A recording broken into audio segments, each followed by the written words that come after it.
A Nestlé é uma das maiores empresas do mundo, mas todo o prestígio que essa gigante tem esconde também suas políticas controversas e grandes escândalos, já que essa empresa foi acusada até mesmo de usar trabalho infantil. Vem comigo que nesse vídeo eu vou te mostrar mais um escândalo da Nestlé. A Nestlé é a maior rede de alimentos do mundo. Seja no século XIX, XX ou XXI, a empresa suíça é mais do que a representação de alimentos de qualidade e doces viciantes. Ela é sinônimo de sucesso. Sua fundação data da década de 1860, mais especialmente pelas mãos de Henri Nestlé. Mas a Nestlé, como conhecemos hoje, surgiu de duas empresas distintas. A Anglo-Swiss Condensed Milk foi fundada pelos irmãos Charles e George Page em 1866. Um ano depois, surgiu pelas mãos de Henri a farinha láctea de Henri Nestlé. Esse nome vinha, evidentemente, da farinha láctea, o grande produto inicial da Nestlé, e talvez o principal produto em toda a sua história. A farinha láctea foi, em certa medida, revolucionária para a alimentação infantil mundo afora. Mesmo em países desenvolvidos, como a Suíça, a desnutrição infantil era um problema corriqueiro e severo. Ao sanar esse problema, a Nestlé estava também lucrando quantias absurdas. Todos ganhavam. Porém, os lucros começaram a pesar cada vez mais dentro da empresa, uma vez que Henri Nestlé veio a falecer e não estava mais lá para impor sua vontade, que sempre foi proteger e nutrir as crianças. A partir de 1905, a empresa se tornou cada vez mais obcecada em produzir novos alimentos, maximizar seus lucros e entrar nos mais variados mercados alimentícios. E isso aconteceu porque a Anglo-Swiss e a Nestlé se fundiram e assim o império do ramo alimentício que conhecemos hoje surgiu. Nas décadas seguintes, outros nomes famosos do portfólio da companhia apareceram, como Lactogen. A Nestlé sempre queria mais e estava disposta a tudo para conseguir lucros exorbitantes, inclusive rasgar a conduta moral. Isso porque, na década de 70, veio à tona acusações gravíssimas contra a companhia, a de que seus produtos, especialmente o Lactogen, estava tirando a vida de crianças. Isso pode parecer estranho para a maioria das pessoas, mas a Nestlé havia feito por anos uma forte campanha publicitária, onde envolvia até mesmo médicos e enfermeiras, que convenciam mães de bebês recém-nascidos de que eles precisavam tomar a fórmula infantil da marca, pois ela nutria mais do que o leite materno. Não só isso, como ela também afirmava que a fórmula totalmente artificial era capaz de substituir sem prejuízos o leite natural da mãe. Algo descaradamente mentiroso e que se torna ainda pior quando percebeu-se que a Nestlé estava fazendo esse tipo de propaganda em países subdesenvolvidos, como na África, onde as pessoas não tinham acesso à informação de qualidade. Assim, bebês africanos foram alimentados por anos a fio com a fórmula da Nestlé e pagaram com a vida por isso. Se você quiser saber a história completa envolvendo esse escândalo que ceifou a vida de crianças, eu fiz um vídeo contando todos os detalhes sobre isso, que estará listado na descrição. Mas esse não foi o único escândalo envolvendo a gigante alimentícia. Existem outros tão terríveis quanto, e que também envolvem crianças.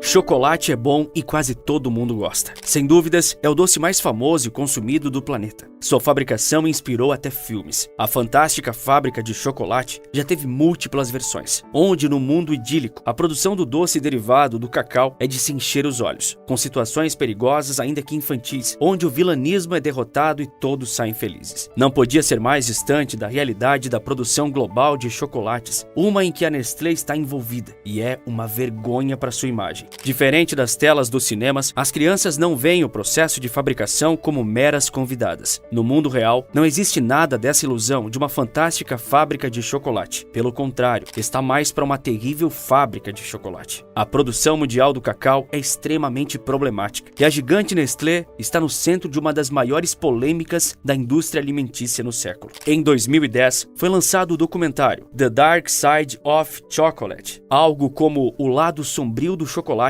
em uma tradução para o português. Nele, fortes acusações foram levantadas contra a Nestlé, a de que ela estava comprando grãos de cacau colhidos em plantações da Costa do Marfim que usavam trabalho escravo infantil.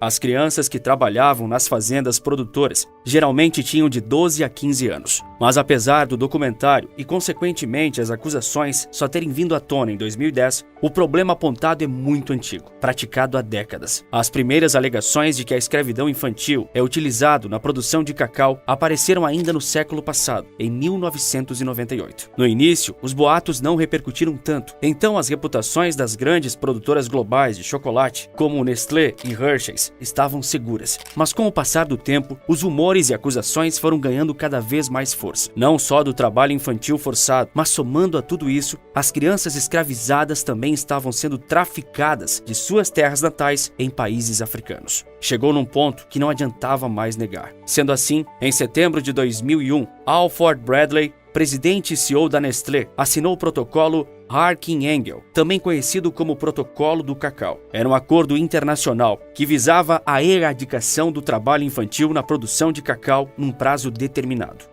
Para a surpresa de poucos, o prazo foi descumprido mais vezes do que é possível contar, tendo em mente que o problema persistia até o lançamento do documentário uma década depois do acordo. Já após os primeiros prazos desrespeitados em 2005, o Fórum Internacional dos Direitos Trabalhistas entrou com uma ação judicial contra a Nestlé, alegando justamente que crianças foram traficadas para a Costa do Marfim, forçadas a trabalhar e experienciar espancamentos frequentes em uma plantação de cacau que produzia para a gigante alimentícia. O problema estava escancarado para todo mundo, mas mesmo assim, a Nestlé continuava a utilizar cacau plantado e colhido por crianças escravizadas.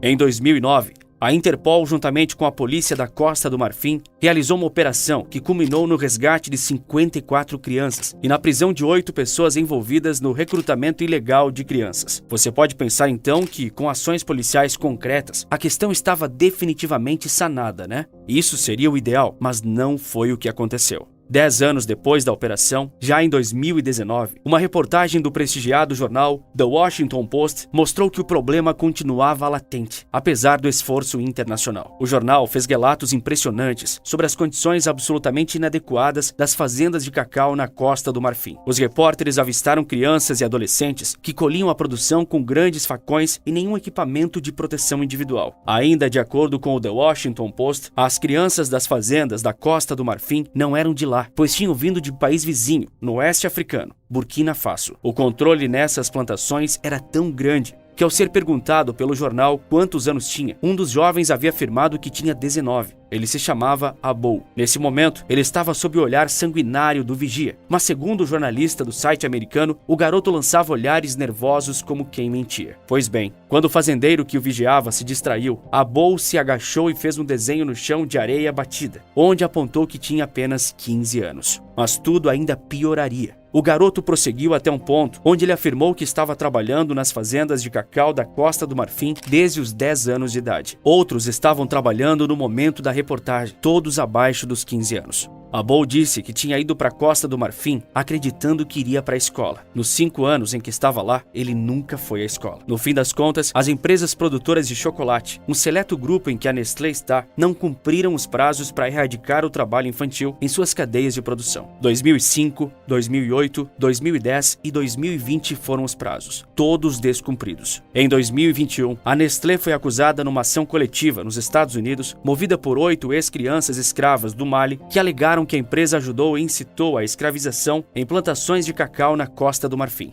O processo foi arquivado em junho de 2021 pela Suprema Corte dos Estados Unidos, pois não estava sob a jurisdição dela os abusos cometidos no Mali. Algo bem inconveniente para a Nestlé, não é mesmo? Nessas fazendas está a mais importante fonte de cacau do planeta. Cerca de 2/3 da oferta mundial do fruto vem da África Ocidental, onde, de acordo com o Departamento de Trabalho dos Estados Unidos, em 2015, mais de 2 milhões de crianças estavam envolvidas em trabalhos perigosos nas regiões de cultivo de cacau. Existem chances consideráveis de eu ou você termos comprado uma barra de chocolate que tenha passado pela cadeia produtora que utiliza trabalho infantil nos últimos 25 anos. Sobre os esforços para reduzir o problema, o ex-secretário secretário-geral da Aliança dos Países Produtores de Cacau, Sona Ebai, disse que, na melhor das hipóteses, estamos fazendo apenas 10% do que é necessário. Em 2019, a Nestlé anunciou que não poderia garantir que seus produtos de chocolate estivessem livres de trabalho escravo infantil, pois só podiam rastrear 49% de suas compras de fornecedores. Já em 2020, a Nestlé anunciou a criação do Programa de Aceleração de Renda, voltado a famílias produtoras de cacau. Ele tinha o objetivo de evitar o trabalho infantil e recompensar os produtores não só pela quantidade e qualidade do cacau, mas também pelas boas práticas, ou seja, fazer o mínimo e não utilizar criança em plantações, onde elas sofreram abusos. Numa entrevista recente ao jornal O Estado de São Paulo, o vice-presidente da Nestlé disse que a marca lançará uma edição de um de seus mais famosos chocolates, o Kit Kat, com selo indicando que o produto foi feito por meio de um processo totalmente rastreável e fomentado pelo Programa de Aceleração de Renda. Assim, ele afirma que as pessoas saberão que não houve trabalho infantil no processo de fabricação do Kit Kat. Afinal, ninguém quer comer uma barra de chocolate que tenha sido fruto do trabalho escravo de uma criança inocente. Essa é uma boa iniciativa, mas quem garante que, com selo ou não, o problema do trabalho infantil nas produções de chocolate seja realmente e de uma vez por todas resolvido? Afinal, olha o tanto de prazos para a solução do problema que já foram descumpridos e absolutamente nada aconteceu em termos de responsabilizar os culpados. Uma situação descoberta no final do século passado e mais de 20 anos depois tudo continua igual e, infelizmente, não parece que será solucionada em pouco tempo. Oi, me chamo José Victor e sou eu quem está por trás do Maestria nos Negócios. Construí tudo isso com o propósito de levar mais informação para as pessoas. E o melhor de tudo, hoje posso afirmar que meu propósito deu resultados. Se você tem interesse em saber como qualquer pessoa também pode ter um negócio como esse, sem nenhum investimento ou habilidade inicial, tem um vídeo gratuito aqui embaixo, onde explico detalhadamente como funciona. Ou é só apontar a câmera do seu celular para esse QR Code aqui na tela. Como disse no decorrer do vídeo, essa não é a única polêmica envolvendo a Nestlé. Existe outra muito pior na história dessa grande companhia, como eu te mostro no vídeo que aparece agora na sua tela. Basta clicar que logo te conto tudo. Por esse vídeo é isso. Um forte abraço e bons negócios!